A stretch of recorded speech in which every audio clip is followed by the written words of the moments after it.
नमस्कार नमस्कार, मेरा नाम है राजीव कुमार बजाज एनआर के भी और मैं हूं उस वक्त एडवोकेट प्रदीप नंबियार जी के साथ। प्रदीप जी नमस्कार। नमस्कार सर, नमस्कार। और प्रदीप जी और मैं, हम दोनों कहाँ हैं? नेशन नाउ पर। नेशन नाउ हमेशा हमेशा आपके साथ। आप सबको जय हिंद, जय महाराष्ट्र, जय भवानी, जय शिवाजी, वंदे मातरम। वंदे मातरम। भारत माता की जय, जय हिंद। जय हिंद।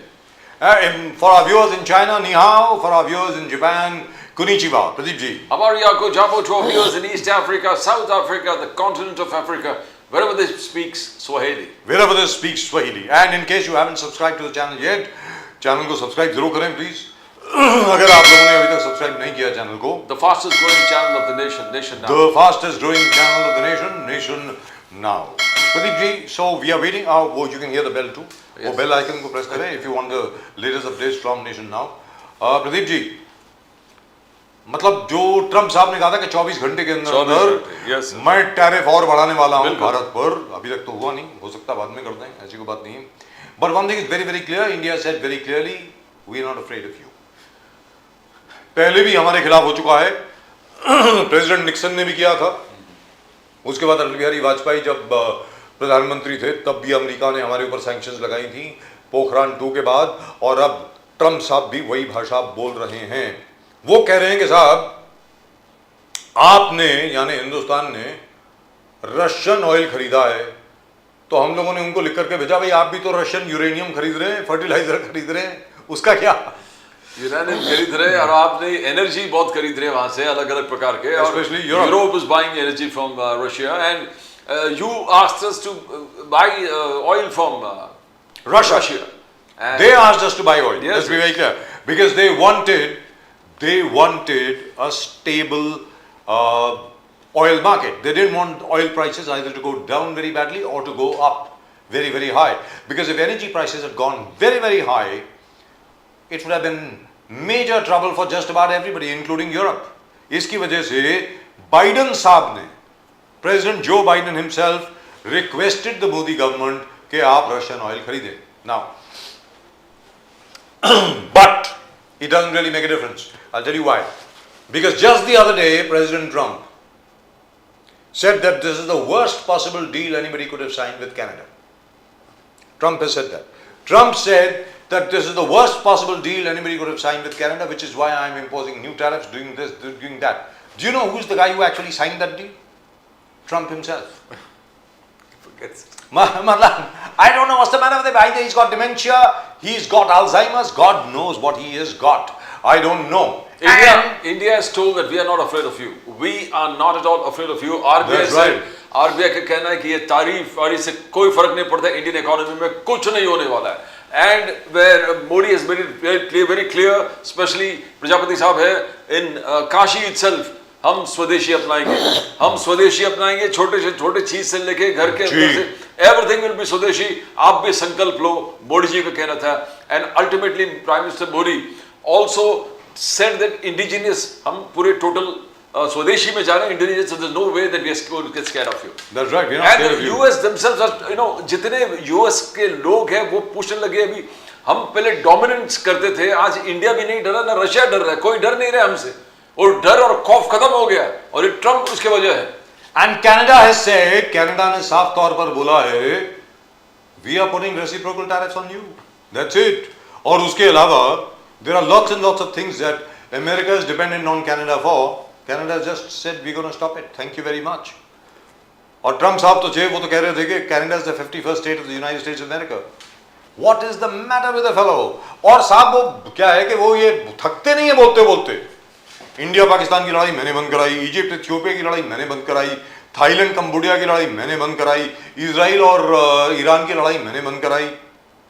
मतलब साहब आप ये भी बोलते हैं कि हैरी पॉटर और लॉर्ड वोल्डेमॉर्ट की जो लड़ाई है वो भी आपने बंद कराई, बैटमैन और जोकर की जो लड़ाई है वो भी आपने बंद कराई, वो भी बोल दीजिए, गब्बर सिंह और ठाकुर की लड़ाई जो थी वो भी आपने बंद कराई, उसका भी क्रेडिट ले लीजिए. ऐसी क्या बात है? Let's go straight across to our guest. I think we got a very wonderful panel of guest right now with us. Rakesh Prajapati ji नमस्कार. नमस्कार सर, नमस्कार. How are you sir? Thank you very much for joining us. Thank you so much. I am fine. Shailesh Pandey ji बड़े दिनों के बाद. हाँ, शैलेश पांडे जी का getup देखिए साहब, जबरदस्त, बिल्कुल एकदम बिल्कुल, चेहरा जो है खिला हुआ है, जबरदस्त, बिल्कुल तीर्थ यात्रा करके पांडे जी हाँ आए। हाँ हाँ हाँ, और पांडे जी आशीर्वाद लेके आ रहे हैं सबका, कमाल है। और निजाम राधे साहब, राधे। राधे राधे राधे राधे। जय निजाम श्री कृष्ण, जय निजाम साहब कैसे हैं? बढ़िया हूँ sir, first class. Wonderful Fantastic. Wonderful. Kazi Nizamuddin साहब, thank you very much. Not Kazi Nizamuddin, Nizamuddin रेंग साहब, sorry. Kazi Nizamuddin used to be my production guy long time ago, but now he is become a very big man. Nizamuddin साहब, बहुत बहुत शुक्रिया आपका हमारे साथ जुड़ने के लिए, thank you very much sir. Let me go straight across to professor Prajapati first. Professor Prajapati, आज ही मोदी साहब ने कर्तव्य भवन का उद्घाटन किया है। नया swanky government officers are gonna be there, बिल्कुल मॉडर्न, जबरदस्त, जैसा नया पार्लियामेंट हाउस है वैसा नया कर्तव्य भवन। तो प्रजापति साहब, सेंट्रल विस्टा की कायाकल्प हो गई। मतलब एक जमाने में वहां पर वो अलग अलग भवन हुआ करते थे, उद्योग भवन, ये भवन, शास्त्री भवन, बाकी सारे भवन हुआ करते थे, अब वहां पर कर्तव्य भवन है। तो वुड यू प्रेज मोदी साहब फॉर दैट? मोदी जी की आप तारीफ करेंगे इसको लेकर के कि दिल्ली की कायाकल्प कर दी उन्होंने? बिल्कुल प्रजापति साहब। जी राजीव जी जी, देखिए कायाकल्प नहीं, ये वो लोग हैं जो ये कहते थे कि कांग्रेस ने क्या किया, ठीक है ना। बात ये कि आखिर इस देश में बहुत सारी चीजें हैं जिनको करने की आवश्यकता थी, और अपने लिए सेंट्रल विस्टा, अपने लिए आवास, और वैसे तो ये कहते हैं कि मैं तो फकीर हूं, मुझे क्या है, जब मन होगा झोला लेकर के चला जाऊंगा। लेकिन जिस तरीके से इन्होंने अपने लिए, कांग्रेस सबसे पुरानी पार्टी है, लेकिन अफसोस की बात यह है कि कांग्रेस ने 60 साल लगभग शासन किया पूरे भारत में, लेकिन उत्तर प्रदेश के 75 जिले और पूरे भारत के 750 जिलों में एक भी जिले में कांग्रेस का कार्यालय नहीं बना, एक भी जिले में कांग्रेस का कार्यालय नहीं बना। लेकिन ये भारतीय जनता पार्टी के लोग 750 जिलों में बीबीआईपी 5 स्टार होटलों की तरह कार्यालय बना करके बैठे हुए हैं, 5 स्टार की तरह कार्यालय बना करके बैठे हुए हैं।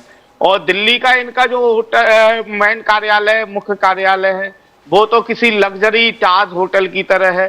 अरे ये सब पैसा किसका है, कहां से आ रहा है, कहां जा रहा है?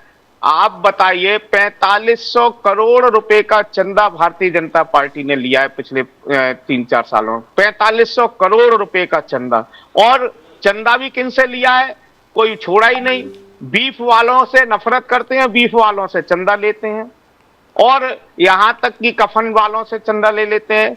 चाय, तंबाकू, शराब, ऐसा कोई व्यक्ति नहीं है जिस व्यक्ति से जो गलत काम करता है और उससे चंदा नहीं लेते ये लोग।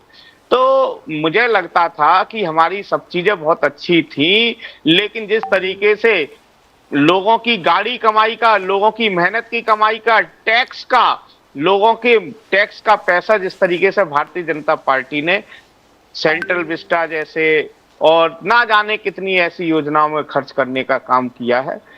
और भाई सीधी सी बात यह है कि हम लोग इस कोशिश ये करते हैं कि लोगों की जो मूल आवश्यकताएं हैं, मूलभूत आवश्यकताएं हैं, उस पर पैसा खर्च किया जाए।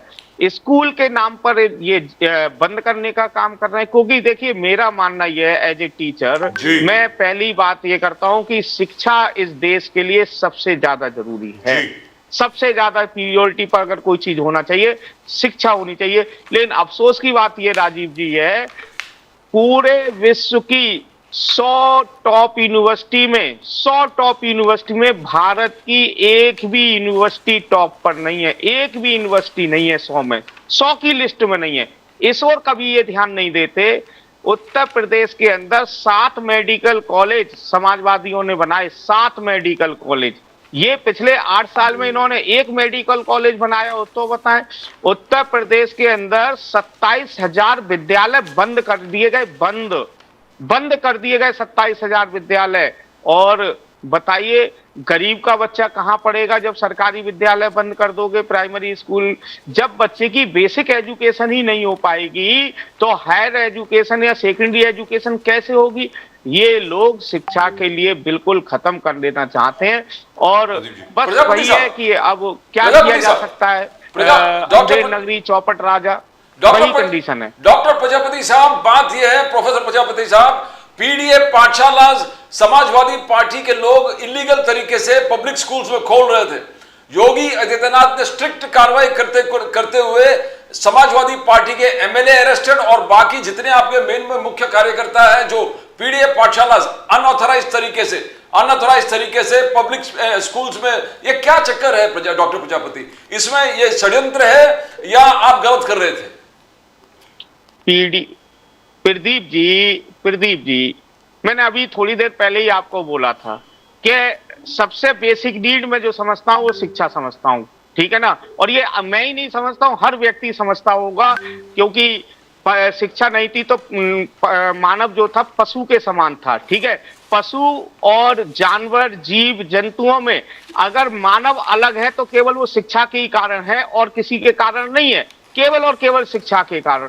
और ये भारतीय जनता पार्टी के लोग उत्तर प्रदेश के अंदर जब स्कूल बंद करने लगे तो माननीय राष्ट्रीय अध्यक्ष जी के आदेश पर जिन जिन स्कूलों को बंद किया गया, तो कहां से गलत है आप बता दीजिएगा, आप फैसला कर दीजिएगा इसका, ये कहां से गलत है कि जिन जिन स्कूलों को बंद किया गया था उन स्कूलों पर जाकर के समाजवादी के कार्यकर्ताओं ने, समाजवादी के नेताओं ने वहां पर पीडीए पाठशाला खोलने का काम किया और बच्चों को पढ़ाने का काम किया? ये कहां से गलत है, कहां से न्याय उचित है? लेकिन मैंने पहले ही कहा ना, भाजपा के लोग सब करेंगे लेकिन आपको शिक्षा नहीं देंगे, क्योंकि शिक्षा, डॉक्टर भीमराव अंबेडकर कहते थे कि शिक्षा वो शेरनी का दूध है, वो ढारता है। आज हम जैसे लोग शिक्षा प्राप्त करके ही तो आपकी डिबेट में बैठे हुए हैं। अगर हम नहीं पढ़े होते, शिक्षा प्राप्त नहीं की होती तो हमें कौन डिबेट में बिठा रहा था?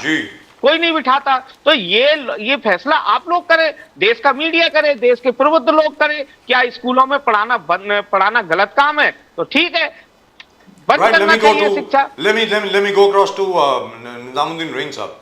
निजाम साहब, महाराष्ट्र में ये असेंबली के पटल पर कहा गया है, दादा भूसे साहब ने कहा कि 5,600 स्कूल के 5,700, आई थिंक 5,600 स्कूल्स महाराष्ट्र सरकार ने बंद किए। ये कहा है सर, असेंबली के पटल पर कहा गया है, इट्स एन ऑफिशियल फिगर। तो ये क्या हो रहा है सर? यहां पर तो मोदी जी जब आए और आज भी जब मोदी जी से बात होती है, उनका यही कहना है बेटी बचाओ बेटी पढ़ाओ, यही कहना है शिक्षा सबसे बड़ी चीज है, शिक्षा ददाति विनयम विनयाति याति पात्रताम पात्रत्वा धनमापनोति धनाधर्म तथा सुखम। ये श्लोक जो है मोदी जी का फेवरेट श्लोक है कि शिक्षा से ही सब कुछ मिलता है, शिक्षा से विनय आता है, विनय से आपको किस तरीके से कहां पर कैसे व्यवहार करना है वो आता है, जिससे धन आता है यानी लक्ष्मी जी आती हैं, जिससे सुख मिलता है। हर बार वो ये बोलते हैं और उन्हीं की सरकारें, दो सरकारों का तो उदाहरण सामने। उत्तर प्रदेश की सरकार 27,000 स्कूल बंद कर दिए, महाराष्ट्र की सरकार 5,600 से ज्यादा स्कूल बंद कर दिए। तो सर ये क्या है निजाम साहब? देखिए, पिछली डिबेट में भी हमने बजाज साहब ये बताया था कि ये खेल जो है अडानी के साथ खेला जा रहा है। ये यहाँ पे भी अडानी आ गया, यहाँ पे अडानी कहां से आ गया यार? जी बोलिए। कल आपने देखा होगा कि एक जीआर आया है जो गरीब बच्चों को अडानी की ओर से गिफ्ट दिया जाएगा और उनको उनके अच्छे भविष्य के लिए काम किया जाए, कल डिसाइड हुआ है।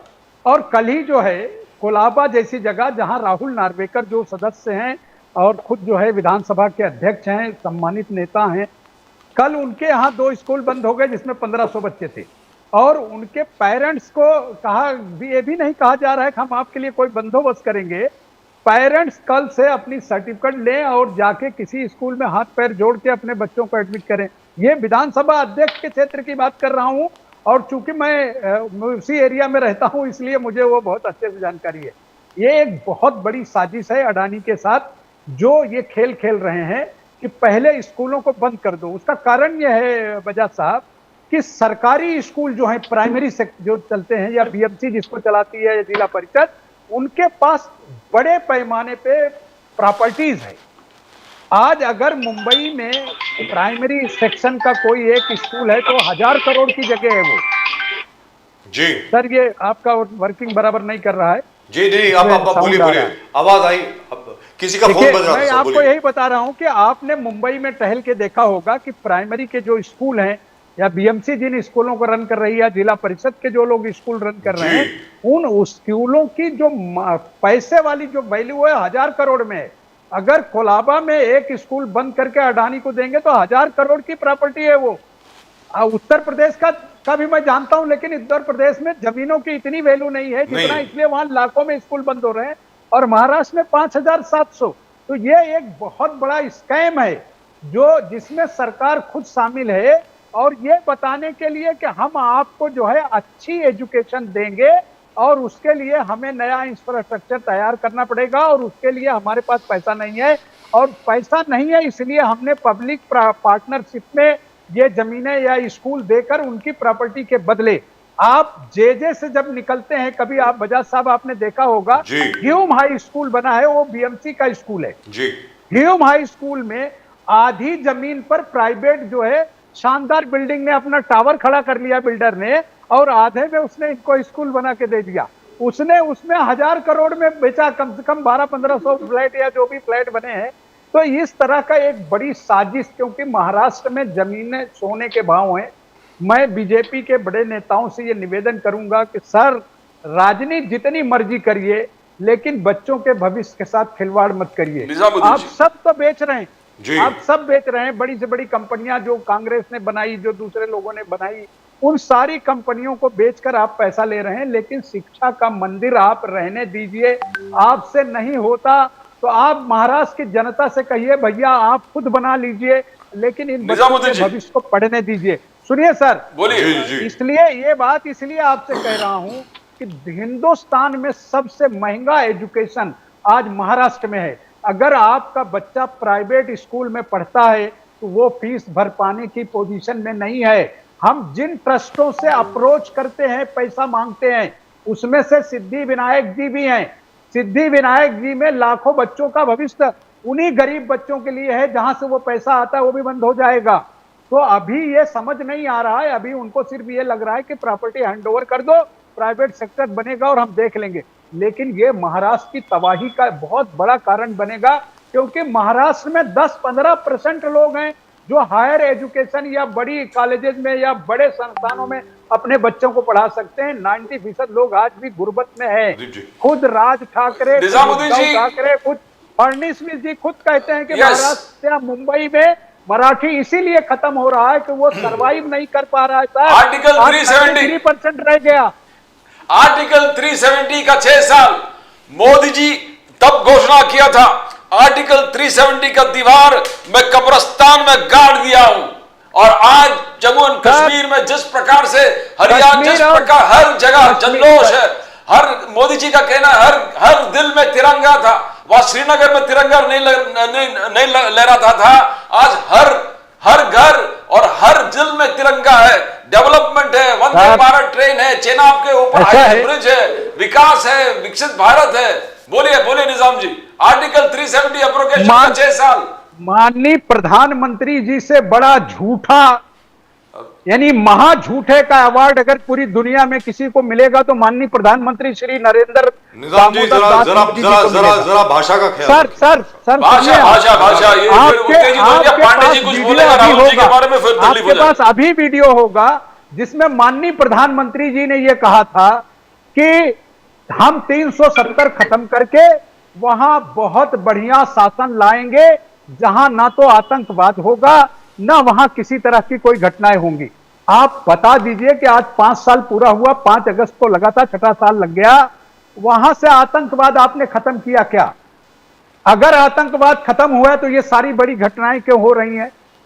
अगर आतंकवाद खत्म हुआ तो विदेश नीति आपकी बर्बाद क्यों हो रही है? आपके ऊपर चढ़ बैठा है अमेरिका, 32 बार झूठ बोल के आपकी नाक रगड़ रहा है जमीन पर, और उसके बाद आप बेशर्मी के साथ बयान दे रहे हैं। सर, ये हम नहीं कह रहे हैं कि आप इनको अभी दिखा लीजिए, आपके वीडियो में पड़ा है ना सर।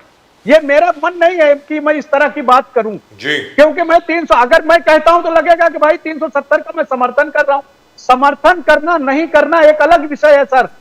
प्रधानमंत्री जी ने, आदरणीय प्रधानमंत्री नरेंद्र दामोदर दास मोदी जी ने संसद में और तमाम बीजेपी की रैलियों में यह बात उन्होंने कही थी कि हम 370 खत्म करके कश्मीर की स्वायत्तता को हम बरकरार रखेंगे और उसके बाद हम कश्मीर में कोई टेरर नहीं होगा, कोई इंसिडेंट नहीं होगा। उसके 5 सालों में हजारों इंसिडेंट हो सर, गए, आतंकवादी बड़े घटनाएं बड़े कम तो हुई हमले हैं। हो गए। तो अगर ये सब हो रहा है तो 370 खत्म करने का जी। रिजल्ट आया क्या? पत्थरबाज 2010 में 2000 में पत्थरबाज 3,500 पत्थरबाज का केस रजिस्टर थे। आज 0 पत्थरबाजी है। एक बच्चा भी पत्थर नहीं उठा के फेंकता है किधर। पत्थरबाज टोटल कम। उधमपुर श्रीनगर बारामूला रेल कॉरिडोर, वंदे भारत, चेनाब नदी के ऊपर highest bridge, AIIMS 2, 7 new medical college, 2 cancer hospital, 5 nursing village का नर्सिंग कॉलेजेस, रिंग रोड। तो ये जो लिस्ट बीजेपी लेके घोषणा कर रहे हैं कि ये डेवलपमेंट का आंकड़ा है, तो निजाम जी डेवलपमेंट तो हुआ ना। नाइट लाइफ शुरू हुआ। नाइट लाइफ कि मैं देखिए आप औरतें रात को घूम रहे बिंदास बिना डर के श्रीनगर में। नाइट लाइफ ऐसा हुआ है सर। नाम्बियार जी, आप डिजिटल दुनिया में जी रहे हैं।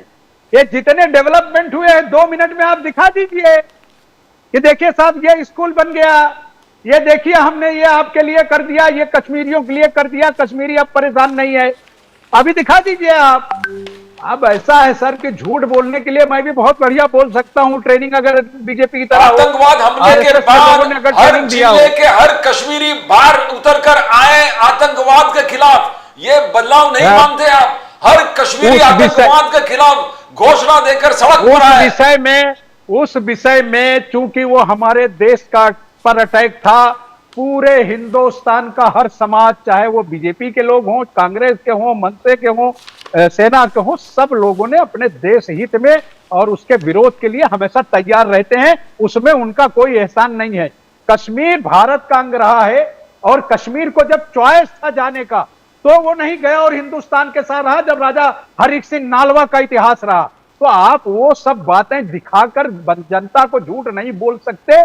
आपने प्रॉमिस किया था कि 370 हटने के बाद कश्मीर में कोई परिंदा पर नहीं मारेगा आतंकवाद का। तो क्या 370 हटने के बाद परिंदे ने पर मारा क्या? अगर मारा तो आप उसका वीडियो दिखाइए और उसकी जवाबदारी कौन ले रहा है? सवाल यह है सर कि कांग्रेस की सरकारों में कोई घटना हुई तो राज्य का मुख्यमंत्री जिम्मेदारी लेकर इस्तीफा देता है, केंद्र का गृह मंत्री जिम्मेदारी लेकर इस्तीफा देता है, केंद्र का मंत्री जिम्मेदारी लेके इस्तीफा देता है। लेकिन बीजेपी की सरकार में कुछ भी हो जाए, देश में कितना भी बड़ा आतंकवाद हो जाए, इतने बेशरम और निकम्मे इनके मंत्री हैं कि ना तो इस्तीफा देने की बात करते हैं, ना इस्तीफा के बात पर घटनाएं हुई। निजाम साहब आपकी बात आ गई, 1 मिनट। तो शैलेश पांडे साहब, 2 सवाल यहां पे उठते हैं। एक तो स्कूल बंद क्यों हो रहे हैं, नंबर 1। बल्कि मेरी समझ में तो स्कूल बढ़ने चाहिए।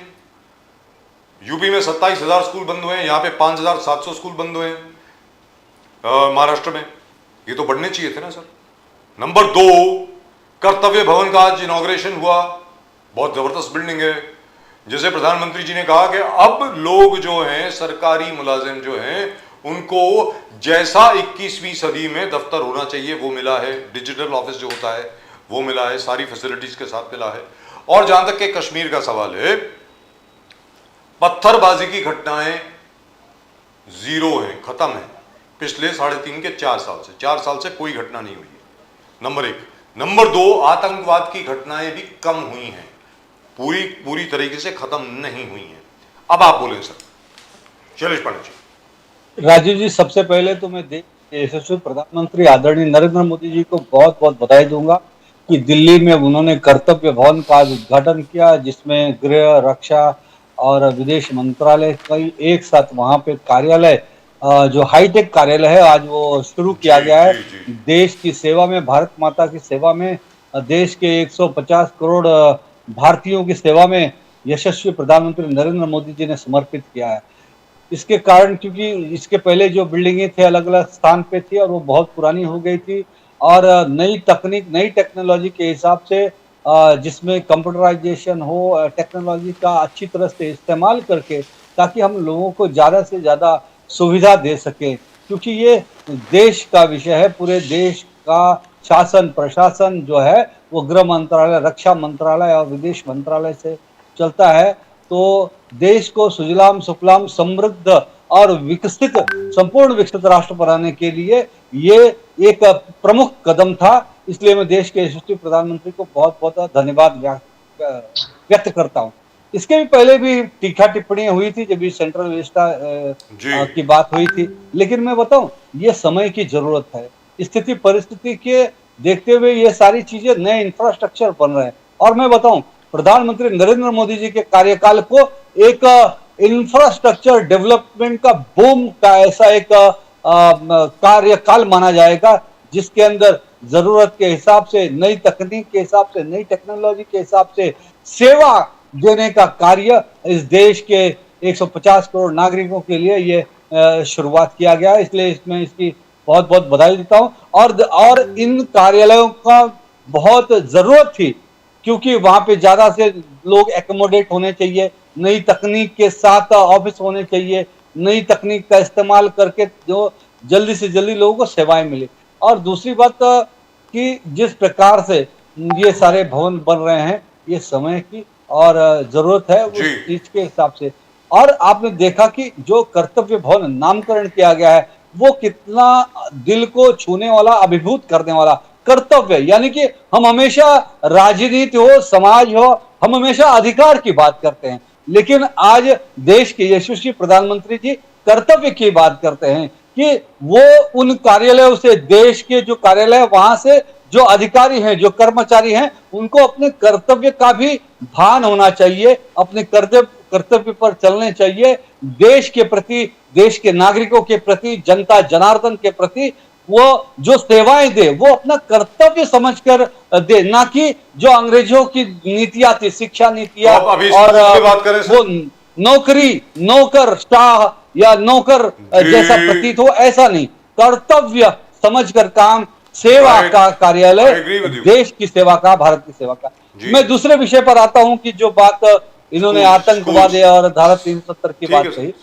मैं बताना चाहूंगा देश को कि सही मायने में धारा 370 ये भारतीय जनता पार्टी ने, ये हिंदू हृदय सम्राट बाला साहब ठाकरे का भी सपना था, ये देश के बहुसंख्यक समाज का सपना था कि, और हमारे जो श्यामा प्रसाद मुखर्जी जी हमारे नेता थे, ये उनका भी सपना था कि एक देश में दो निशान, दो विधान, दो प्रधान नहीं चलेंगे, और उसी सपने को साकार किया कि आज कश्मीर से लेकर कन्याकुमारी तक एक संविधान, एक निशान, एक झंडा, एक प्रधान, ये कानून इस देश में लागू किया गया है। और ये राष्ट्र प्रथम, राष्ट्र सर्वोपरि, इस भावना से काम किया गया है। और आपने देखा होगा, देश ने देखा है, देश की जनता इस बात को जानती है कि जब से धारा 370 हटा है, आज कश्मीर में खुशहाली आई है, वहां पर रोजगार बढ़ा है, वहां पर व्यापार बढ़ा है। अरे पहले लाल किले पर तिरंगा नहीं फहरा सकते थे, आज बात तिरंगा लहरा रहा है, शान के साथ तिरंगा लहरा रहा है। मैं आपको बताना चाहूंगा, वहां मुहर्रम ताजिया का जुलूस भी नहीं निकलता था, बंद हो गया था 20 सालों से, वो भी निकला है लाल चौक पे। भगवान रामचंद्र जी की मर्यादा पुरुषोत्तम भगवान श्री रामचंद्र की रामनवमी मनाई गई, भगवान श्री कृष्ण की जन्माष्टमी मनाई गई। ये सारी चीजें वहां पर एक किंवदंतिता हो गई थी, एक प्रश्न चिन्ह खड़ा हो गया था। आज हम वहां सारे त्योहार मना रहे, सभी धर्मों के हम रीति रिवाज मना रहे। और मैं आपको बताऊं, ठीक है कुछ वारदात हुई, लेकिन जो आतंकवादी कुछ वारदातें हुई, उसका ईंट का जवाब पत्थर से देश के फौलादी प्रधानमंत्री आदरणीय नरेंद्र मोदी जी ने पाकिस्तान के अंदर घुसकर किया है, सर्जिकल स्ट्राइक करके किया है, आतंकवादियों के मुख्यालय को उड़ा कर किया है, आतंकवादियों की हत्याएं करके किया है, आतंकवादियों को जमीन में गाड़ कर किया है, ताकि दोबारा आतंकवादियों की हिम्मत ना हो सके कि वो कश्मीर और भारत की नजर भी उठा कर दे सके। आज वहां पर बदलाव आया है। आज देखिए, जब इस बार आतंकवादी पहलगाम में हुआ,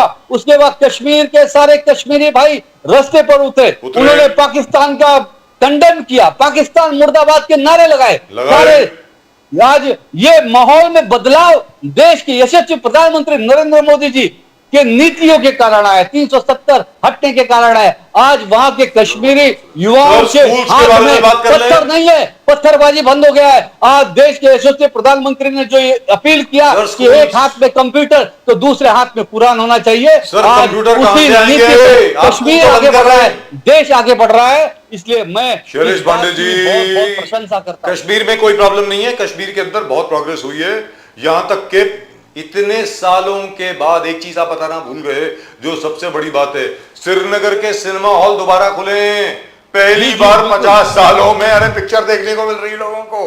क्या बात कर रहे हो यार। पर्यटन बढ़ा है, पर्यटन बढ़ा है। सर, फिल्मों की शूटिंग हो रही है, वहाँ के सारे उद्यान खुल गए और वहाँ पे मार्तंड मंदिर सर कश्मीर में बहुत प्रोग्रेस। सर कश्मीर में आतंकवाद खत्म नहीं हुआ है। सर आज कश्मीर में टेररिज्म खत्म नहीं हुआ है। कश्मीर में चमत्कार किया है मोदी सरकार ने। सर कश्मीर में टेररिज्म से अभी भी मुकाबला करना है। We have to do it, but there has been progress. There is no doubt.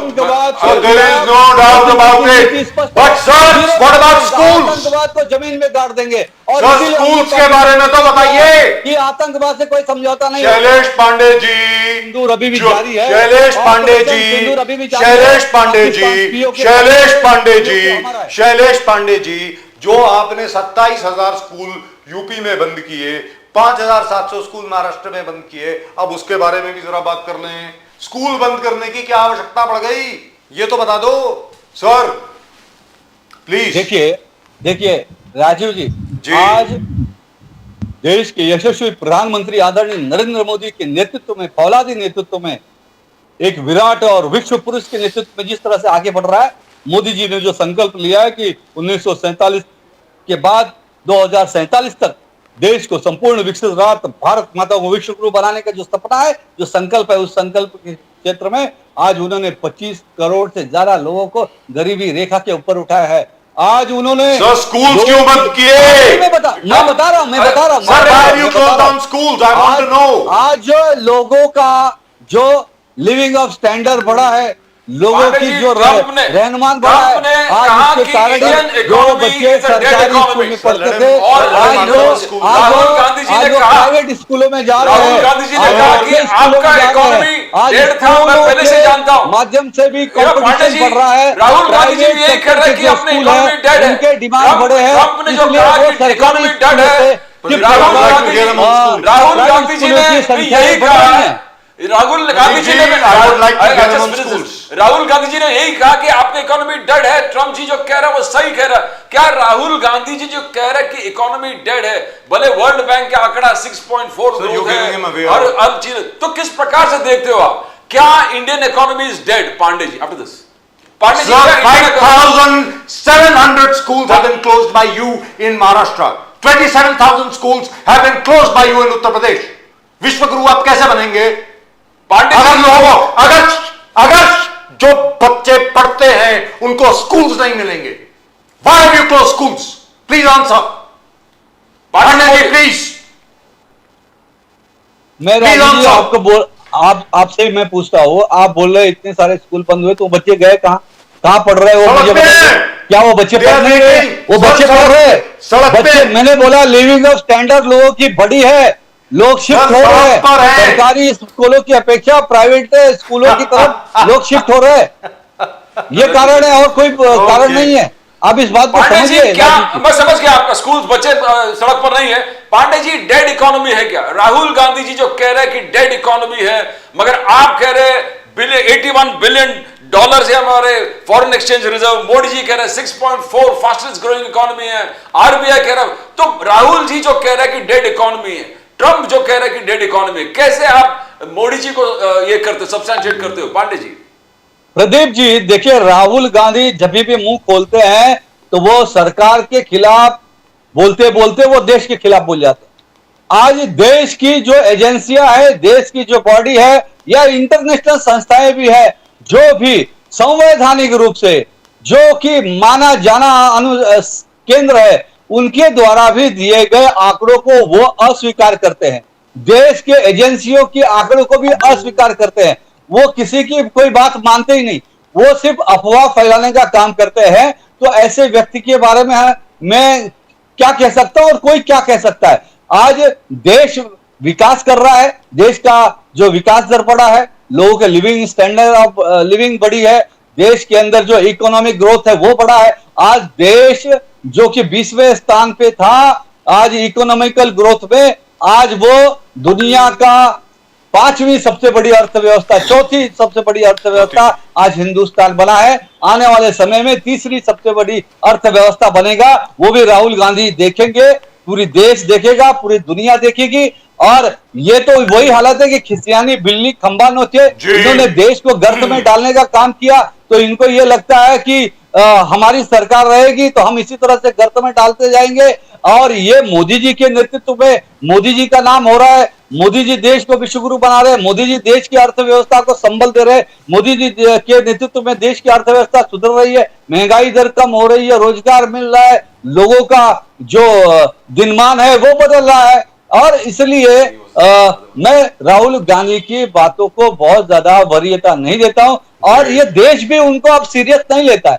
जो विदेशों में जाकर अपने देश पर टीका टिप्पणी करता है, देश के प्रधानमंत्री पर टीका टिप्पणी करता है, देश की नीतियों पर टीका टिप्पणी करता है, देश के ऊपर टीका टिप्पणी करता है, संविधान को न मानने की बात कहता है, उनसे आप और क्या उम्मीद कर सकते हैं? हमारी उम्मीद सिर्फ देश के यशस्वी प्रधानमंत्री नरेंद्र मोदी जी से है।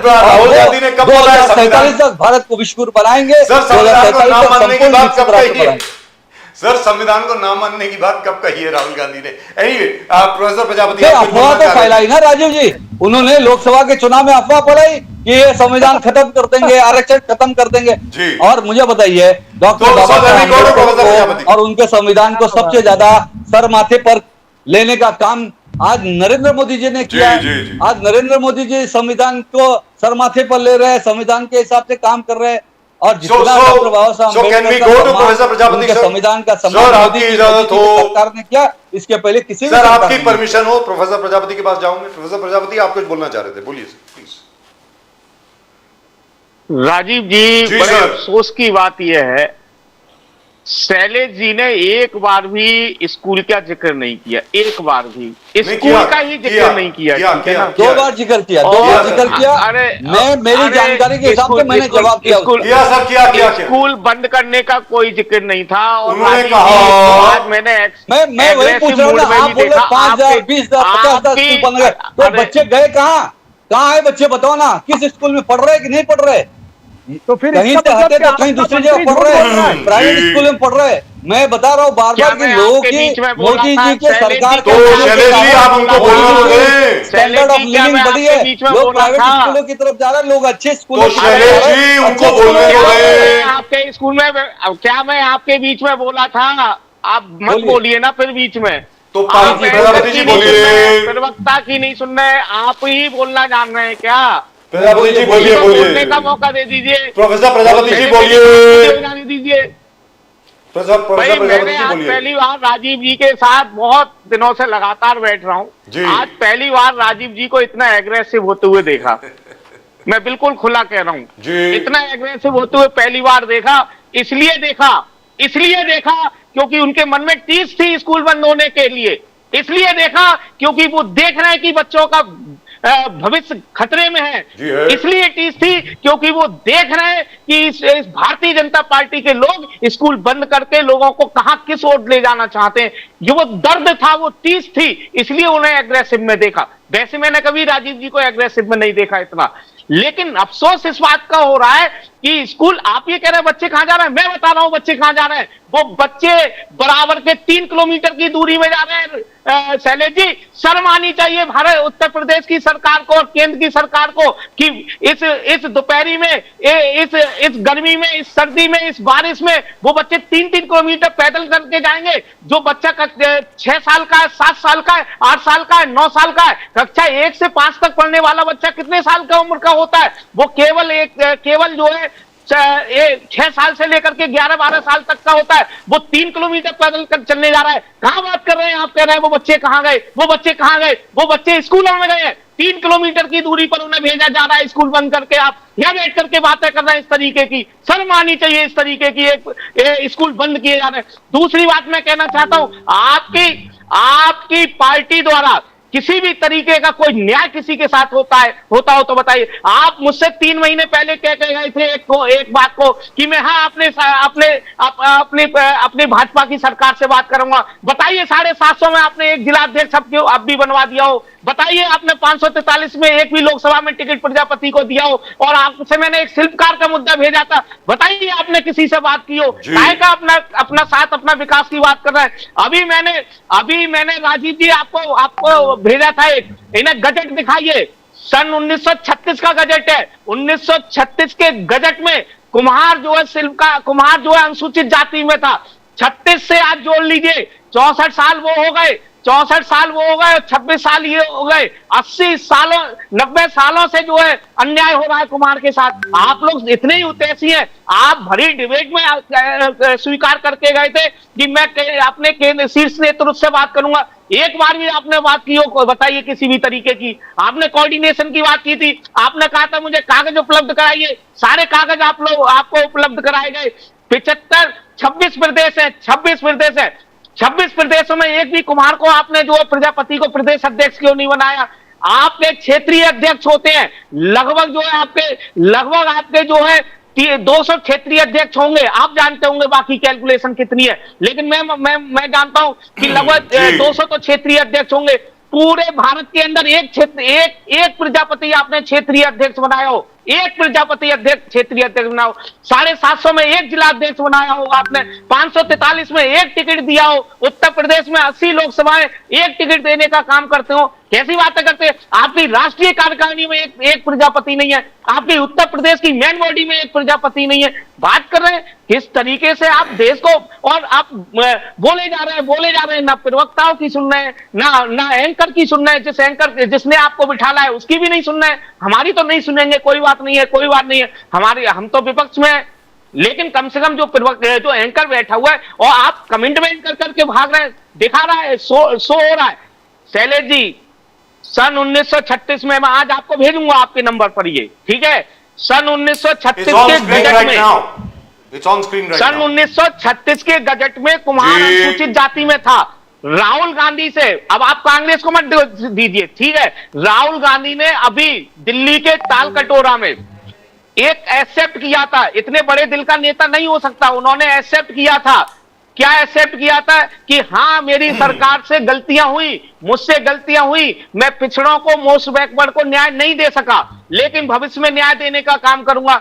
आप भरे मन से स्वीकार करवाइए मोदी जी से कि हाँ, मैं पिछड़े लोगों को, मुझसे गलती हुई है, मेरी सरकार द्वारा गलती हो रही है, पिछड़ों को न्याय दिलाएंगे, अनुसूचित जाति का लाभ कुमार को मिलना चाहिए। अरे कांग्रेस ने जैसा किया आप भी वैसे ही करेंगे, तो क्या अंतर है आप में और कांग्रेस में? कोई अंतर होना चाहिए नहीं चाहिए। आप चाहते हैं सबका साथ और सबका विकास चाहते हैं, तो उत्तर प्रदेश में आपकी सरकार है, केंद्र में आपकी सरकार है। उन कांग्रेस का तो ये कहना था कि हमारे पास कभी मौका नहीं मिला। जब से ये मांग बनी है तब से कांग्रेस का ये कहना है। एक और बात बताना चाहता हूं राजीव जी, अभी मैं मिला था कांग्रेस के भी कुछ लीडर से, राजनाथ सिंह से भी मिला, आपको पता होगा, ठीक है। इन्होंने मिलाने में ही मदद नहीं की। मैं कह रहा हूं मिलाने में मदद करिए आप, कम से कम यहां बैठ करके जब कमिटमेंट करना चाहते। इनका कोई प्रवक्ता मदद नहीं करना चाहता।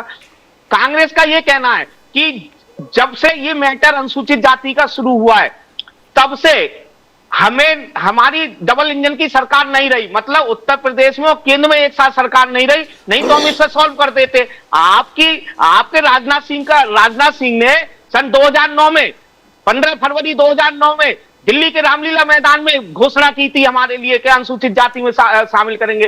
राष्ट्रीय अध्यक्ष थे उस समय पर। अब देश के गृह मंत्री, रक्षा मंत्री है, लेकिन क्यों न्याय नहीं दिलाना चाहते? अब आपकी उत्तर प्रदेश में भी आपकी सरकार है, केंद्र में भी आपकी सरकार है, न्याय दिलाइए। कौन रोक रहा है आपको? कांग्रेस थोड़ी रोकेगी। सर एक मिनट, यहां पर सीधी सादी बात है sir. Here the thing is very simple. Professor Prajapati जरा ध्यान से सुनिए सर। क्या है कि अभी एक कास्ट बेस्ड सेंसस अनाउंस किया गया है। You will have to wait for the caste based census. उसके पहले कुछ नहीं होने वाला, अभी आपको बता रहा हूं मैं। कास्ट बेस्ड सेंसस जब हो जाएगा, उसके बाद यह तय होगा कि कितनी ओबीसी कास्ट जो है वो शेड्यूल कास्ट, शेड्यूल ट्राइब में जाएंगी, कितनी शेड्यूल ट्राइब, शेड्यूल कास्ट की जो कास्ट है जो गलती से वहां पर आ गई है, उनको वापस ओबीसी में भेजा जाएगा। और उसके अलावा जो गवर्नमेंट स्कीम्स हैं उनके हिसाब से, संख्या के हिसाब से किसको कितना मिलेगा? Professor Prajapati, you will have to wait for the census sir. Census का तो इंतजार करना पड़ेगा ना आपको। प्रजापति साहब बोलिए जी, you want to say something? I have to go to Nizam साहब। जी बोलिए, जी बोलिए, बोलिए। नहीं, देखिए राजीव जी बड़े अदब के साथ कहना चाहता हूं, बड़े अदब के साथ कहना चाहता हूं। जब 72 घंटे के अंदर बिना मांगे ईडब्ल्यूएस लागू हो सकता है इस देश के अंदर, आई एग्री विद यू, ठीक है ना? जी, जी। बिल्कुल 72 घंटे के अंदर बिना मांगे ईडब्ल्यूएस लागू हो सकता है इस देश के अंदर।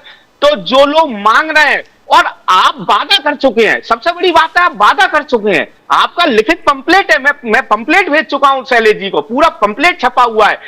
हमने 3 मांगे मांगी, आपने 4 कहा, हम 4 मांगे देंगे। आप बड़ा दिल दिखाया उस समय क्योंकि आप विपक्ष में थे, लेकिन जब से मलाई खा रहे हैं आप, तब से सुन ही नहीं रहे कुमार समाज की, प्रजापति समाज की। अरे शैलेश जी, आप यहाँ कमिटमेंट करके जाते हैं, मुझसे कह के जाते हैं, राजीव सिंह से कह के जाते हैं मैं कोऑर्डिनेशन करूंगा, तो आप कोऑर्डिनेशन करिए ना, हमारी मुलाकात कराइए, हमारी मांग को रखवाइए। I want to ask you, आप कह रहे डेवलपमेंट हुआ नहीं उत्तर प्रदेश में, योगी आदित्यनाथ, आज डॉक्टर प्रजापति साहब योगी आदित्यनाथ ने लिस्ट दिया है।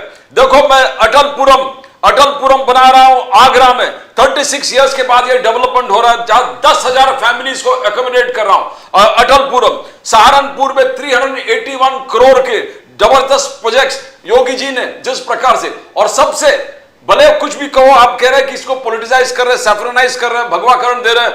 5 अगस्त 2020 में जो वादा किया था, सदियों का सपना, राम मंदिर का नींव, तो एक एक चीज जो योगी आदित्यनाथ मोदी जी ने कहा उस चीज को फुलफिल किया है, एक एक आंकड़े दे रहा है। डॉक्टर प्रजापति साहब, you want to say something on that? बोलिए सर। प्रदीप जी, पहले तो ये भारतीय जनता पार्टी को राम मंदिर का श्रेय देना बंद करिए और मुद्दे को भटकाइए मत। मैं बिल्कुल कड़वा बोलता हूं, मंदिर से पेट नहीं भरेगा, पेट भरेगा स्वास्थ्य से, पेट भरेगा शिक्षा से, पेट भरेगा नौकरी से। आज एक आपके लिए क्वेश्चन और छोड़ रहा हूं सर, बहुत अच्छा राजीव जी, आज मैं बता दे रहा हूं आपको ये, ठीक है? प्रदीप जी सुन लीजिए, मैं अभी आपको बता रहा हूं, इस प्रदेश के अंदर, उत्तर प्रदेश के अंदर हजारों की संख्या में पॉलिटेक्निक कॉलेज, लगभग हर जिले में पॉलिटेक्निक है। 75 जिले हैं, हर जिले में 2 पॉलिटेक्निक हैं, 2 पॉलिटेक्निक गवर्नमेंट के हैं। लगभग वहां पर 40 से 50% आज एडमिशन नहीं हो रहा है, 40 से 50% गवर्नमेंट कॉलेजों में। कारण बताऊं क्या है? कारण यह है कि वहां एम्प्लॉयमेंट ही नहीं दे रही है सरकार, रोजगार नहीं दे रही है। और अगला नंबर, आज मैंने कह दिया है आपसे, स्कूलों का भी मैंने आपसे पहले कहा था, आज फिर कह रहा हूं मैं, उत्तर प्रदेश के अंदर शीघ्र ही आप ये सुनते नजर आएंगे कि पॉलिटेक्निक कॉलेज बंद हो रहे हैं, पॉलिटेक्निक कॉलेज बंद हो रहे हैं। मैं आज ही आप लोगों को डिक्लेयर कर दे रहा हूं, आज ही डिक्लेयर कर दे रहा हूं, ये आप बहुत जल्दी ही सुन लेंगे। क्यों? क्योंकि रोजगार ही नहीं मिलेगा तो बच्चा पॉलिटेक्निक करके करेगा क्या? रोजगार ही नहीं है तो पॉलिटेक्निक कर रहा है। जब एडमिशन नहीं होंगे तो ये कल को जो है स्कूल बंद करना शुरू कर देंगे। रोजगार की बुरी स्थिति है उत्तर प्रदेश के अंदर, पूरे उत्तर प्रदेश के अंदर 18 परीक्षाएं के पेपर आउट हो चुके हैं। शिक्षक भर्ती 2018 से, अरे शैलेश जी, 2018 से 25 आ गई, 7 साल हो गए, 7 साल से कोई भी शिक्षक भर्ती नहीं निकली है। बजट नहीं है, कुछ अफसोस नहीं होता? बजट नहीं है अभी। अरे अफसोस किया करिए, 7 साल से एक शिक्षक भर्ती नहीं। प्रोफेसर प्रजापति, मैं आता हूं इसके पास वापस। शैलेश पांडे जी, आपने हाथ उठाया था, मैं आता हूं आपके पास। एक second let me go to Nizam साहब। निजाम साहब, एक सवाल पूछा शैलेश पांडे जी ने। हमारे दादा भूसे साहब जो हैं, एजुकेशन मिनिस्टर जो हैं, उन्होंने विधानसभा के पटल पे कहा था कि 5,700 स्कूल बंद हुए। अब शैलेश पांडे जी ने एक सवाल पूछा, उन्होंने कहा कि 5,700 स्कूल में जो बच्चे पढ़ते थे वो कहां हैं? अब आप बताएं सर, वो कहां हैं बच्चे? निजाम साहब। सर ऐसा है कि उन्होंने जो नीति बता रहे हैं, दादा भूसे साहब ने एक सच बात कही थी जो बहुत कड़वी थी और शायद उनका खामियाजा भी भुगतना पड़ेगा। लेकिन बीजेपी के लोगों के पास कोई स्कीम नहीं है। आज भी वो जो बातें कर रहे हैं, आप मुझे इनसे पूछिए, पंडित जी से हमारे मित्र हैं, बहुत अच्छे, मेरी पहले से पहचान है। आज महाराष्ट्र का कर्जा कितना पहुंच गया? विश्व गुरु बनने की बात कर रहे हैं ना, इतना बच्चे कर्जा हो कहाँ गया, हैं? जमीनें बेच के भी पैसा नहीं दे पाएंगे। सर, महाराष्ट्र की जो बच्चे विधानसभा कहाँ है हैं? ना, बच्चे सर विधानसभा भी गिरवी रखी है, आपको पता है, मॉर्गेज है वो, मालूम है सर, बहुत विधानसभा पहले भी से। मॉर्गेज है, कर्जे में। बहुत पहले से सर, अभी तो से नहीं। ये सब चीजें दिखावा के लिए बहुत अच्छी हैं, लेकिन जो घटनाएं सामने हो रहा, आज ही मैं 5,700 क्या सर कोलाबा में आज कल डिक्लेयर हुआ, कल जो है 1 मिनट बगैर बताए दोनों स्कूलों को अधिकारियों ने सर, वो बंद किया। बच्चे कहाँ हैं? 1500 बच्चे उनको पकड़ कर ले जाए गए कि भाई यहाँ से जाओ, माता पिता टहल रहे हैं रोड पर बच्चों को लेके, उनको सर्टिफिकेट दे रहे हैं, ले जाइए आपको जहां ले जाना है। कहां ले जाना है, सरकार के पास नियम नहीं है। जबकि होना यह चाहिए कि अगर आप कोई स्कूल बंद कर रहे हैं और उसमें बच्चे हैं, तो आपकी ड्यूटी बनती है कि आप उनको वहां तक पहुंचाएं और उनको ले जाके उनका एडमिशन कंफर्म करें, क्योंकि ये सिटी है। अगर यहाँ आप बच्चों को नहीं दे पा रहे हैं तो ग्रामीण भाग में आप क्या देंगे? ये बोलना और करना सर दोनों जी। अलग चीजें हैं। अगर आपको बहुत अच्छी दिखाना लेकिन है निजाम तो साहब- फिर अडानी जी, आप जो मैंने आपसे कहा कि अडानी जी का कल ही अरे फिर सर्कुलर अडानी- बीएमसी के निजाम साथ, साहब- कल बीएमसी अधिकारियों के साथ एक बड़ी जबरदस्त पार्टी हुई है मुंबई में, उस निजाम पार्टी साहब- में एक दूसरे के साथ दिखाया गया है। Sir we don't have any evidence for that, लेकिन निजाम साहब छोटी सी बात आपके सामने में करता हूं। जी छोटी सी बात क्या है कि आपने कहा एक तो गिरवी रखी हुई है प्रॉपर्टीज वगैरह जो है सरकार की, वो बहुत पहले से हैं सर। आदरणीय सम्माननीय सुशील कुमार शिंदे जी जब मुख्यमंत्री थे तभी गिरवी थी, ऐसी कोई बात नहीं है, वो स्टोरी मैंने तब भी कवर करी थी। अब आपसे सवाल पूछ रहा हूं सर, जहां तक के स्कूल्स का सवाल है सर, मानता हूं बीएमसी जो थी वो शिवसेना भारतीय जनता पार्टी के नेतृत्व में थी, तकरीबन कितने साल, 25 के 30 साल, जहां तक मेरा ख्याल है। उसमें बीएमसी के जो स्कूल्स हैं बड़े निगलेक्ट हुए, सबकी ऐसी की तैसी हो गई, सब कुछ हो गई। लेकिन सर आपकी भी तो सरकार थी ना सर, 15 साल आपकी सरकार थी। बीएमसी स्कूल्स के बारे में भूल जाइए, गवर्नमेंट स्कूल्स का क्या हुआ आप तो बताइए ना। 99 से सर, पूरी बात सुन लीजिए, 1999 से लेकर के 2004 तक आपकी सरकार थी। आपके पास अगर आंकड़े नहीं है तो मैं दे देता हूं सर, आपने एक भी नया गवर्नमेंट स्कूल नहीं बनाया सर 15 साल में। अब आप बोलें सर प्लीज। 15 साल में अब तक जितने महाराष्ट्र में स्कूल बने हैं, वो सारे के सारे स्कूल, कॉलेजेस, जितनी चीजें बनी है, यूनिवर्सिटी, जितने आपने देखा होगा कि एक जब 95 तक की गवर्नमेंट आई थी तो उस जमाने में बहुत सारे, यानी हजारों की तादाद में पॉलिटेक्निक जो है हम लोगों ने अलग अलग सेक्टर में जो पड़ी हुई जो स्कूलें थी उसमें भी हमने रात में डाला है। आपको चाहिए तो आंकड़े देता हूं। नाइट स्कूल हमने इसीलिए शुरू सर किए 1995 तक बने वो, सुने सर, लेकिन उसके बाद हम आप वही जानना चाहते हैं कि 10 साल 11 साल इनकी भी सरकार रही थी, उन्होंने कौन सा खड़ा किया? हमने जो किया सर था इनसे तो उसको ये हम बंद पूछेंगे, करें। आपसे भी पूछ रहे हैं, आपसे भी तो पूछना बनता है ना सर कि सर, आप 95 तक आपने किया। आप अपोजिशन में हैं, हमारी जवाबदारी है हम आपको बताएं जी, हमारी ड्यूटी बनती है अपोजिशन में रह के कि जितना खामियां है, अगर हमने गलत किया है तो इन्होंने सुधारा क्या? अगर हमने कोई चीज गलत किया या हमसे नहीं हुआ तो इन्होंने नया बना दिया क्या आपको? That's right. या महाराष्ट्र की जनता को दिया क्या बना के? इनका कहना है कि महाराष्ट्र आप की जनता को स्कूल, फर्जी स्कूल खोलकर, सर, प्लीज। फर्जी स्कूल खोलकर, जो खोलकर पूरे देश को लूट रहा था, सरकार, महाराष्ट्र सरकार को लूट रहा था, वो फडणवीस जी ने और दादा भुसे ने एक्सपोज कर दिया। फर्जी स्कूल का करीबन इतना बड़ा लिस्ट है, जो सिर्फ स्कूल तो था ही नहीं, बस स्कूल के नाम से पैसे ऐड रहे थे। तो ये हो रहा था, ये बंद हो गया है, ये पूरा एक्सप्लेनेशन वहां पर दिया है। तो ये फर्जी स्कूल बनाने का काम किसका था, किसने किया? सर ऐसा है, सरकारें कोई फर्जी स्कूल नहीं बनाती, संस्थाएं नेताओं की, और महाराष्ट्र को तो हम इसलिए भी नहीं कह सकते क्योंकि यहाँ जो समितियां, थोड़ा सा क्षमा चाहूंगा जी, आपके पास आ रहे हैं सर, आपके पास आ रहे हैं, आपके पास आ रहे हैं। आप चलते चलते आप ये बता दें, बहुत ही अर्जेंट मीटिंग जी जी जी जी, बहुत अर्जेंट मीटिंग में मानता हूं, लेकिन चलते चलते आप ये बता दें सर, दो चीजें हैं। ट्रंप साहब ने ये कहा है कि 24 घंटे के भीतर वो टैरिफ और बढ़ा देंगे। मुझे बड़ी खुशी होती है ये बोलते हुए कि भारत ने सीधा साधा जवाब दिया है, इफेक्टिवली ये बोला नहीं है, लेकिन जो चिट्ठी कल गई है भारत से उसमें यह कहा गया है तुम्हें जो उखाड़ना वो उखाड़ लो, भारत का कुछ नहीं बिगड़ेगा। इसके बारे में कुछ बोलना चाहेंगे सर? बोलिए। जी देखिए, मुझे मेरे देश के यशस्वी प्रधानमंत्री नरेंद्र मोदी पे पूरा भरोसा है, देश के 150 करोड़ नागरिकों को भरोसा है। आज उनके नेतृत्व में, आज ट्रंप ने तो बहुत सारी चीजें बोली, बहुत लोगों ने बहुत कुछ कहा, लेकिन आज मोदी जी ने स्पष्ट कह दिया है, राष्ट्र प्रथम, राष्ट्रहित सर्वोपरि, और राष्ट्रहित से किसी भी प्रकार का कोई समझौता नहीं होगा, और हम किसी के सामने नहीं झुकेंगे, भले वो अमेरिका हो, चाइना हो, कोई भी हो।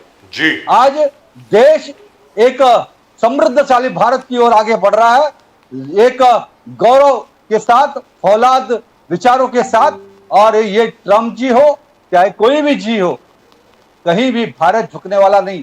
और मोदी जी ने एग्जाम्पल सेट किया है, इसके पहले भी जब उन्होंने, हम ले रहे थे S-400 रशिया से, तभी भी आंख दिखाई थी अमेरिका ने, लेकिन करारा जवाब दिया मोदी जी ने। हमने हमारे देश के रक्षा, देश के सुरक्षा और राष्ट्रहित से हमने बिल्कुल समझौता नहीं किया। हमने रशिया से S-400 हमने लिया, मिसाइल लिया, हम रक्षा इक्विपमेंट में हम आगे बढ़ रहे, देश के अर्थव्यवस्था को आगे बढ़ा रहे, रक्षा नीतियों को आगे बढ़ा रहे। और जो बातें अभी शिक्षा नीति की हो रही थी, तो आज शिक्षा नीति पे कोई बात नहीं करता है, शिक्षा नीति पे भी बात करिए। आजादी से लेकर अब तक 60-65 सालों में कांग्रेस ने जिस शिक्षा नीति को इस देश के अंदर लगाया, जिसके कारण देश में नैतिकता का पतन हुआ, संस्कारों का पतन हुआ, संस्कृति का पतन हुआ, मुगलों का गुणगान हुआ, छत्रपति शिवाजी महाराज, छत्रपति संभाजी महाराज और महाराणा प्रताप जी जैसे, रानी लक्ष्मीबाई जैसे लोगों का शौर्य का गुणगान नहीं किया गया, मुगलों का गुणगान किया गया। लेकिन ये यशस्वी नरेंद्र मोदी जी की सरकार है जो आज छत्रपति शिवाजी महाराज, छत्रपति संभाजी महाराज, महाराणा प्रताप और हमारे देश के लिए मरने मिटने वाले जो महापुरुषों का हम गुणगान कर रहे हैं, और वो इतिहास अब हम देश के लोगों को पढ़ा रहे हैं। शिक्षा नीति में बदलाव कर रहे हैं। जो अंग्रेजों के समय लॉर्ड मैकाले की शिक्षा पद्धति थी कि सिर्फ हिंदुस्तानियों को नौकर बनाओ, नौकर बनाने की लॉर्ड मैकाले की जो शिक्षा नीति है, उस शिक्षा नीति को बदल करने का काम देश के यशस्वी प्रधानमंत्री नरेंद्र मोदी जी ने किया है। अब स्वदेशी स्वावलंबन के आधार पर देश का गौरवशाली इतिहास इस हिंदुस्तान के लोगों को पढ़ाया जाएगा, अपनी सभ्यता में, अपनी संस्कृति में, अपने भाषा में। और आज देखिए जिस तरह से आज देश के अंदर मातृभाषाओं को प्रत्येक राज्य का गौरव देने का काम आज नरेंद्र मोदी जी कर रहे हैं। आज देश की तो इसीलिए राज ठाकरे की मातृभाषा में इंजीनियरिंग और डॉक्टरी की पढ़ाई पढ़ाने का काम कर रहे हैं, ताकि हर बच्चा विदेशी भाषाओं पर डिपेंड न रखे, भारतीय भाषाओं को आगे बढ़ाते हुए वो अच्छी तरह से समझ सके और देश के विरासत को, देश के विकास के बीएमसी चुनाव आप जीत रहे हो पांडे जी, गुरु बनाने का वीवीपैट नहीं है लोकल बॉडी में, मैं उनका लोकल बॉडी में वीवीपैट नहीं है, वीवीपैट नहीं होगा। धन्यवाद करूंगा क्योंकि मुझे एक अर्जेंट मीटिंग में जाना है। निजामुद्दीन जी नमस्कार। शिक्षा नीति पर विस्तार में आपसे बात करूंगा। हर हर महादेव। शिक्षा नीति पर राधे राधे, जय श्री कृष्ण, जय श्री कृष्ण। राधे निजामुद्दीन जी, जय श्री राम, जय श्री कृष्ण, हर हर महादेव, हर हर माता की जय। वीवीपैट लोकल बॉडी इलेक्शंस में नहीं होगा महाराष्ट्र में। राहुल गांधी जी बार बार चिल्ला के कह रहे थे, पहले ही वीवीपैट जब था तब भी चुनाव में फर्जीपन हो रहा था, तब भी चुनाव को लूट लिया जा रहा था, चुनाव को चोरी किया जा रहा था। अब वीवीपैट है ही नहीं। लोकल बॉडी, स्थानीय लोकल बॉडीज महाराष्ट्र में वीवीपैट नहीं होगा, इलेक्शन कमिश्नर ने घोषणा किया। यह क्या चल रहा है निजामुद्दीन साहब? है कि इलेक्शन कमीशन एक जर खरीद लौंडी बन गया है। इलेक्शन कमीशन इस देश में एक जर खरीद लौंडी बन गया है। लौंडा क्यों नहीं? वो गुलाम है बीजेपी के और आरएसएस की। सर ये तो अगर हम इलेक्शन कमीशन से सवाल करते हैं, ये तो लिंग भेद से प्रेरित कमेंट है सर। जवाब देने के बजाय बीजेपी जवाब देती है। इलेक्शन कमीशन जो है आजाद कम्युनिटी के लिए है, आजाद सरकार के साथ उसका संबंध नहीं आना चाहिए। अगर उसका जवाब भी बीजेपी देती है तो इसका मतलब यह है कि ये क्या हो रहा है आपको पता है। और कल आपने एक घटना अभी 4 दिन पहले हुई है, एक जज महाराष्ट्र में अपॉइंट की गई है, आपके चैनल पर भी आती रही होंगी, बीजेपी की आरती साठे, आप भी बोलिए आरती साठे। इसी से आप समझ लीजिए, इसी से आप समझ लीजिए कि देश के साथ क्या हो रहा है। इसमें बोलने की जरूरत नहीं है नंबियार साहब, ये सब ऑफिशियल प्रूफ है जो आपके पास भी है। 4 दिन पहले बीजेपी की प्रवक्ता, ऑफिशियल प्रवक्ता बीजेपी, उसको महाराष्ट्र में बॉम्बे हाई कोर्ट का जज अपॉइंट करता है, राज्य का मुख्यमंत्री उनको संस्तुति भेजता है केंद्र में। अब इससे ज्यादा घटिया बात आपकी क्या होगी?